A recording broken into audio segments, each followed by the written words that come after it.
Praise the Lord. சந்தோஷமான நல்ல காலை நேரத்துக்காக ஆண்டவருக்கு நன்றி சொல்கிறேன். காலைதோறும் கர்த்தருடைய கிருபைகள் புதியவைகளாக இருக்கிறது. இந்த அருமையான நாளிலும் கூட ஆண்டவருடைய பெரிய கிருபை அற்புதமாக நம்மை தாங்கி வருகிறது. கர்த்தருக்கு நன்றி சொல்லுவோம், ஆண்டவரை ஸ்தோத்திரிப்போமாக. நாம் தியானிக்கும்படியாக உபதியா தீர்க்கதரிசியின் புத்தகம் 1 அதிகாரம் 6வது வசனம். ஏசாவினுடையவைகள் எவ்வளவாய் தேடி பார்க்கப்பட்டது, அவனுடைய அந்தரங்க பொக்கிஷங்கள் எவ்வளவாய் ஆராய்ந்து எடுத்து கொள்ளப்பட்டது. ஏசா சேஷ்டபுத்திர பாகம் உள்ளவன். ஆனால் ஒருவேளை கூழுக்காக அவன் அதை இழந்து போனான். பிற்பாடு அவன் கண்ணீர் விட்டு கதறி தேடியும் அவனுக்கு கிடைக்கவில்லை. அவன் சீர்கெட்டவன் ஆகிவிட்டான் என்று பார்க்கிறான். சேஷ்டபுத்திர பாகத்தை பாதுகாத்து கொள்ள தெரியாதவன் சீர்கெட்டவன் ஆகிவிட்டான்.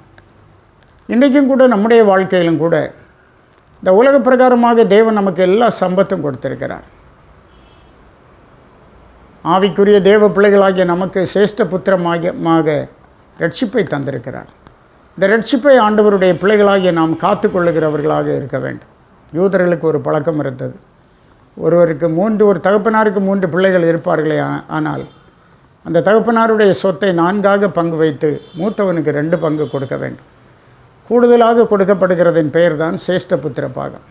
ஏசா அதை அலட்சியம் பண்ணினான். இந்த நாட்களில் நாமும் கூட தேவன் நமக்கு தந்திருக்க ஆவிக்குரிய அனுபவங்களை, ஆவிக்குரிய ஆசீர்வாதங்களை அலட்சியம் பண்ணாதபடிக்கு அதை தேவன் நமக்கு விசேஷமாய் தந்திருக்கிறார். உலக மனுஷனுக்கு கொடுக்கவில்லை.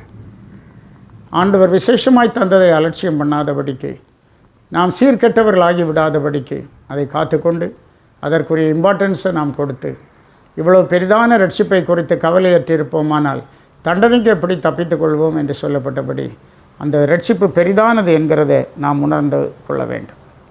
செப்பனியா தீர்க்கதரிசியின் புத்தகம் 1 அதிகாரம் 12வது வசனத்தில், அக்காலத்தில் நான் எருசலேமை விளக்கு கொளுத்தி சோதித்து வண்டல் போல குழம்பி இருக்கிறவர்களும் கர்த்தர் நன்மை செய்வதும் இல்லை தீமை செய்வதும் இல்லை என்று தங்கள் இருதயத்தில் சொல்லுகிறவர்களுமான மனுஷரை தண்டிப்பேன் என்று கர்த்தர் சொல்லுகிறார். வண்டல் போல குழம்பி இருக்கிறவர்கள், கர்த்தர் நன்மை செய்வதும் இல்லை தீமை செய்வதும் இல்லை என்று சொல்லுகிற மனுஷரை நான் தண்டிப்பேன். நான் எருசலேமை விளக்கு கொளுத்தி சோதிப்பேன் என்று கர்த்தர் சொல்லுகிறார். நம்முடைய ஆண்டவர் நம்முடைய இருதயத்தை சோதித்தருகிற ஆண்டவராக இருக்கிறார்.